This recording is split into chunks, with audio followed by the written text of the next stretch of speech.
तुमच्याही आयुष्याला कलाटणी मिळेल, एक नवी दिशा मिळेल.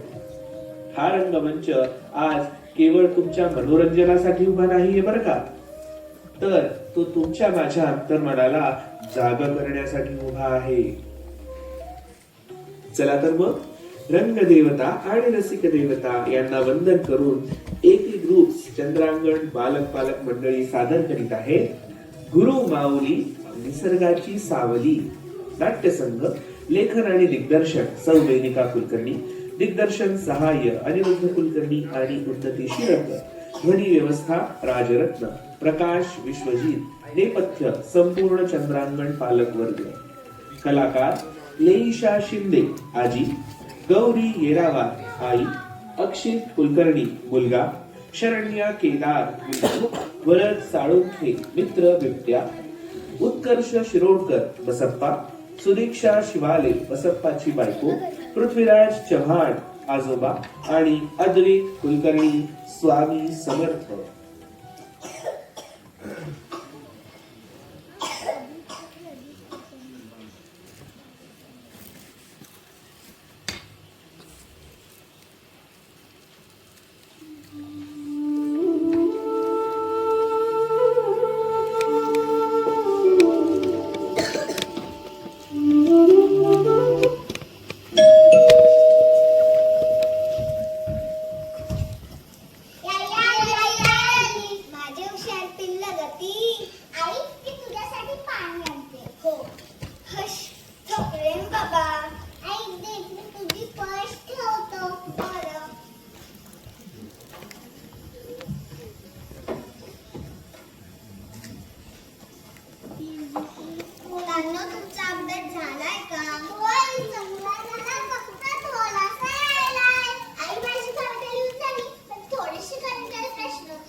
अक्षिता आहे का खेळायला?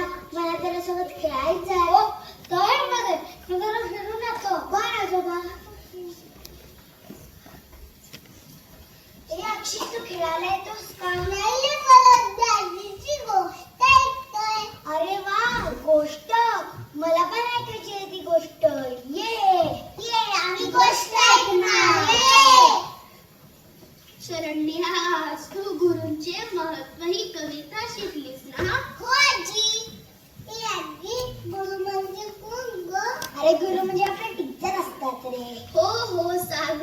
सगळं आधी गोष्ट तरी ऐकून घ्या.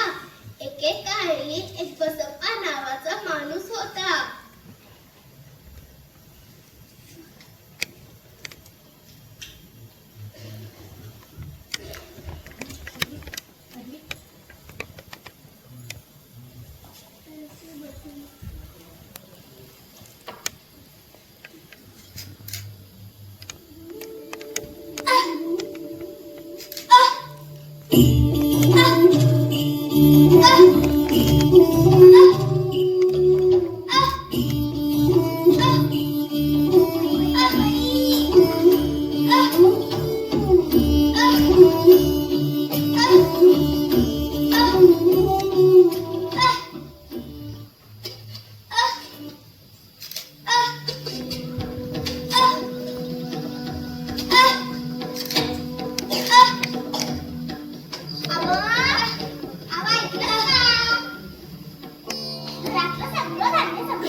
काट्यांच्या गाडीवर झोपणं सोपं नाहीये. हे कुठलं तरी अवतारी साधू वाटतंय. काय बरं नाव असेल यांचं?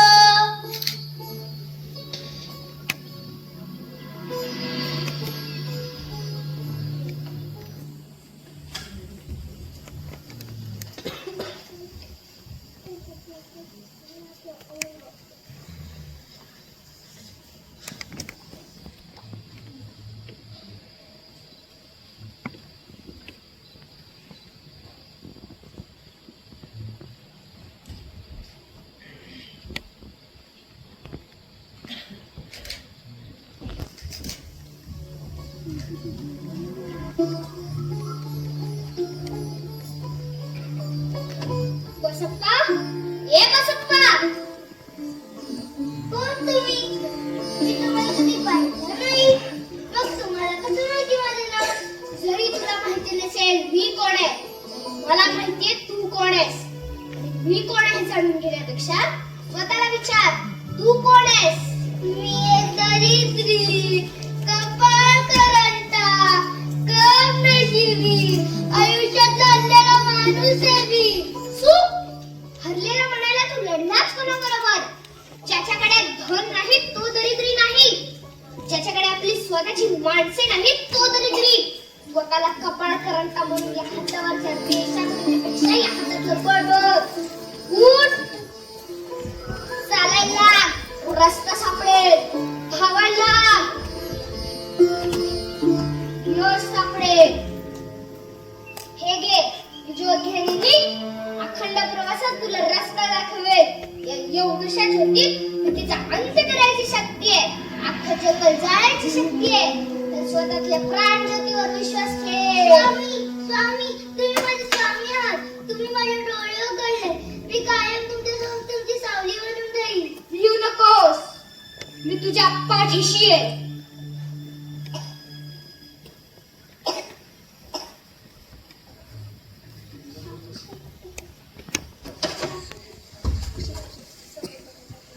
श्री स्वामी समर्थ, श्री स्वामी समर्थ, श्री स्वामी समर्थ, श्री स्वामी समर्थ, श्री स्वामी समर्थ, श्री स्वामी समर्थ, श्री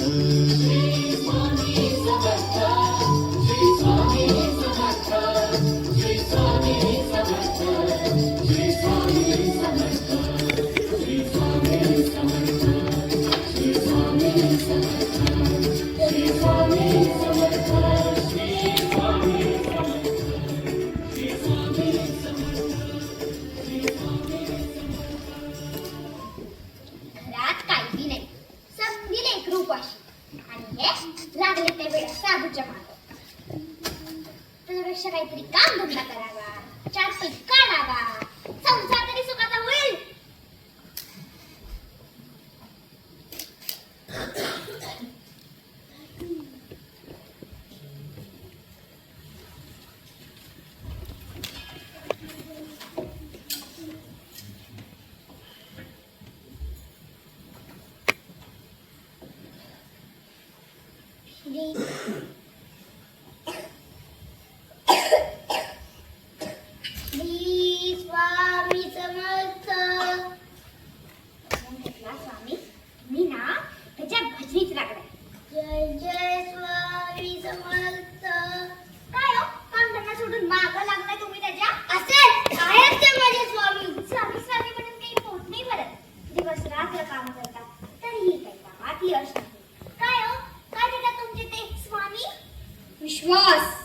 विश्वास हीच जमा आणि विश्वास हीच बाकी.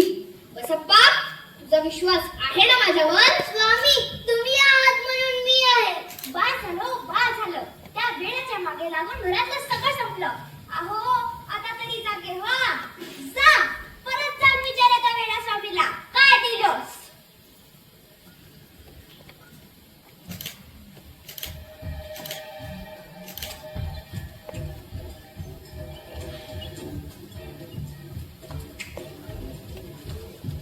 शिवहर शंकर, नमामि शंकर, शिवशंकर शंभो. हे गिरिजापती, भवानी शंकर, शिवशंकर शंभो. चल बसप्पा, चल. स्वामी, आपण कुठे चाललो? विश्वासाने पुण्य मिळतं आणि घोर शंकेने विष. तुझ्या मनातलं तेच विष काढून टाकायचा एक उपाय दाखवायला येतोय. चल. काय सप्रेम भेट तुझ्यासाठी नाही, तिचं विष तुझ्या मनात भरलं जाते हे तिच्यासाठी आहे. चल. स्वामी, नक्कीच सापडतो. तुझा विश्वास आहे ना माझ्यावर? स्वामी, उचल.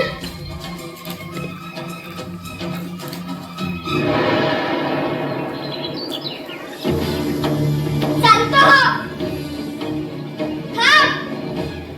येऊ नकोस. मी तुझ्या पाठीशी आहे.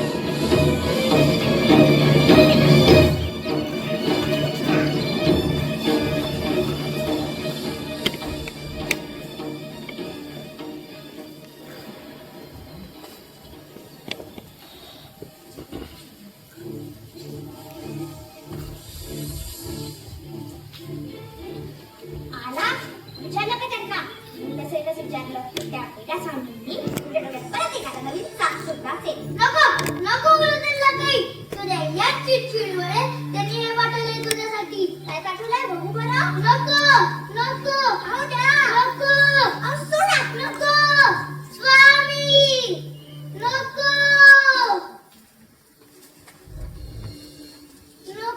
स्वामी.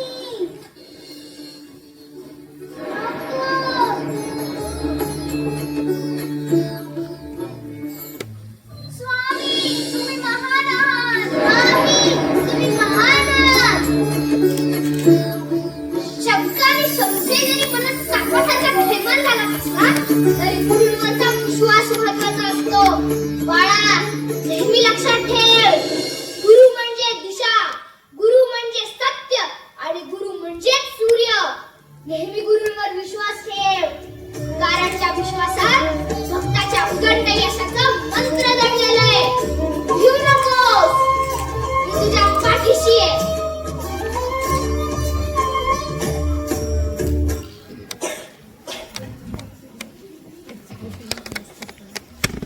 मुलांनो, नेहमी गुरुवरती विश्वास ठेवावा आणि स्वामी नेहमी म्हणतात, भिऊ नकोस, मी तुझ्या पाठीशी आहे.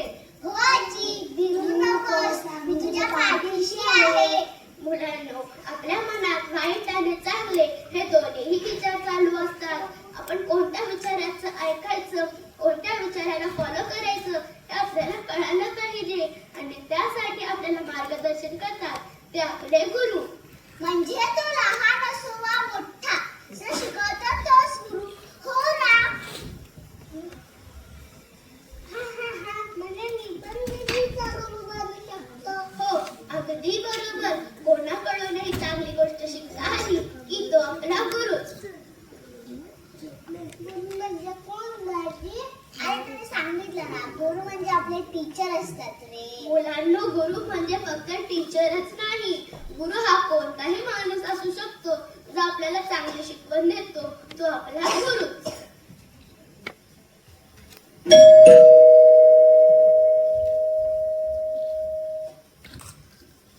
काय रे पोरांनो, झाली का तुमची गोष्ट ऐकून? हो बाबा, खूप छान गोष्ट ऐकली. वा वा, चांगलं.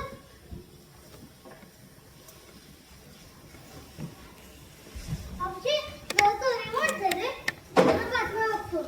बोल आजोबा.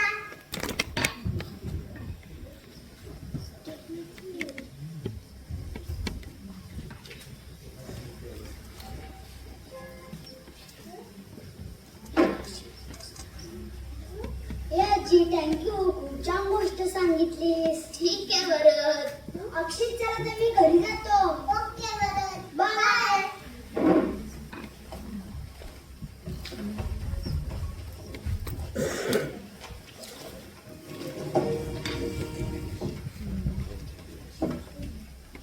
व्यापार बंदीचा निर्णय. पुण्यातील पाषाण सुतारवाडीमध्ये बिबट्याचा वावर दिसून आलेला आहे आणि त्यामुळे नागरिकांमध्ये सध्या भीती पसरली आहे. एका सोसायटीच्या सीसीटीव्ही मध्ये बिबट्या गेटवरून उडी मारताना दिसला. यानंतर वन विभागानं शोध मोहीम सुरू केली आहे. परिसरामध्ये बिबट्याच्या पावलांचे ठसे सुद्धा आढळून आले. तर वारंवार या ठिकाणी बिबट्या येत असतो आणि पुण्यामधल्या पाषाण सुतारवाडीमध्ये बिबट्याचा वावर आढळून आलेला आहे. एका सोसायटीच्या सीसीटीव्ही मध्ये बिबट्या चित्रित झालेला आहे आणि त्यामुळे तिथल्या नागरिकांमध्ये सध्या भीती पाहायला मिळते.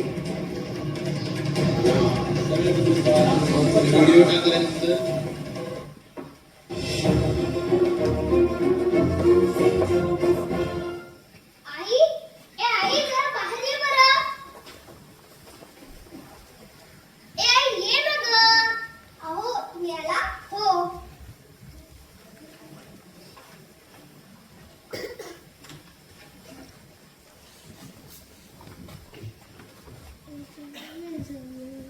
काय झालं अभि? का ओरडतोय? अगं आई, एक गुड न्यूज आहे. मला एक खूप मोठा प्रोजेक्ट मिळालाय. अरे वा, छानच वाटतंय. कोणता प्रोजेक्ट मिळालाय? अहो बाबा, त्या तामिनी घाटाच्या साईडला एक मोठी फॅक्टरी उभारायची आहे. खूप मोठा प्रोजेक्ट आहे. अहो, पण त्या साईडने तर खूप सारे जंगल आहे. अगं आहे जंगल, पण खूप मोठा प्रोजेक्ट आहे. खूप पैसा मिळणार आहे. 200 झाडे कापावी लागतील. पण अहो बाबा, तुमच्या प्लॅनची गरज पडली तर प्लॅन कुठे राहतील? आणि झाडच नसली तर आपल्याला ऑक्सिजन तरी कुठून मिळेल हो बाबा? मुलांनो, मोठ्यांच्या गोष्टीत आपण पडायचं नाही. चला तुम्ही आज जाऊन जेवणाची तयारी करा. आम्ही आलो. हो आई.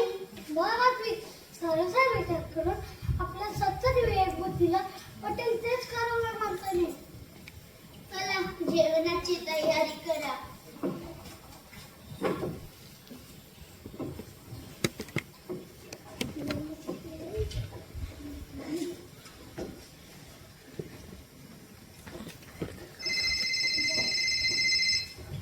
हॅलो.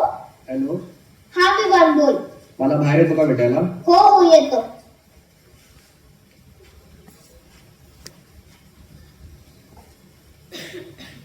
अगं मी जरा जाऊन आलो बाहेर. हो.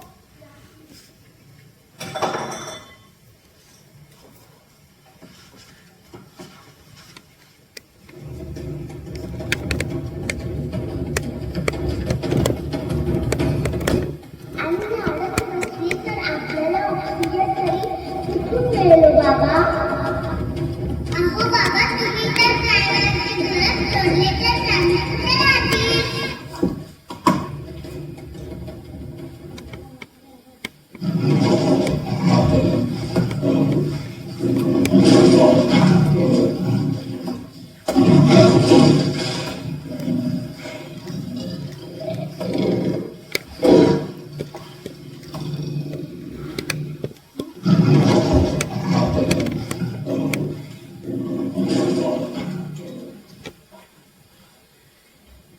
बरोबरच बोलत होती मुलं.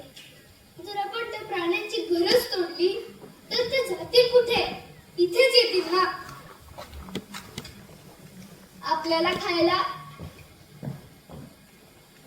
खरंच मुलांनी आज माझे डोळे उघडले आणि त्यांच्यामध्ये मला गुरुमौलींचं दर्शन झालं. प्रगतीसाठी पुढे जाणं नक्कीच गरजेचं आहे, पण याचा अर्थ निसर्गाची हानी करणं मुळीच नाही. आजच्या काळात प्रगतीसोबतच वातावरणाची सुद्धा काळजी घेणं महत्वाची आहे.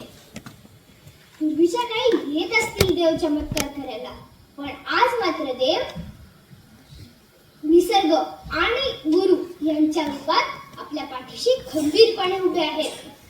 गुरु आपल्याला रस्ता दाखवतात आणि आपल्याला चालायला शिकवतात, पण चालायचं मात्र आपल्यालाच आहे. गुरु आपल्याला सांगतात कसं चालायचं आणि निसर्ग आपल्याला शिकवतो कसं जगायचं.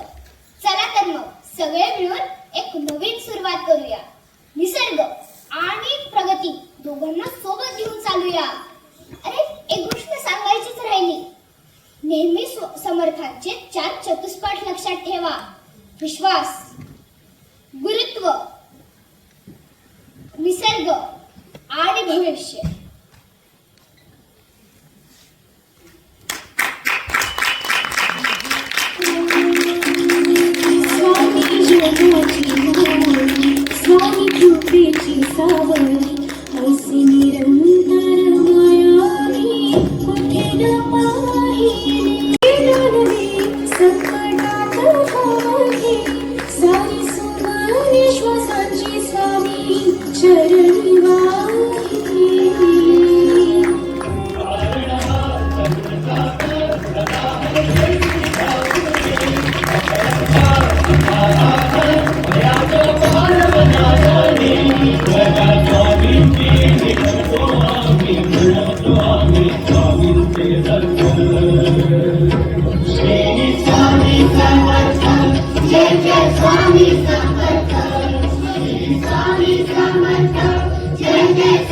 समर्थ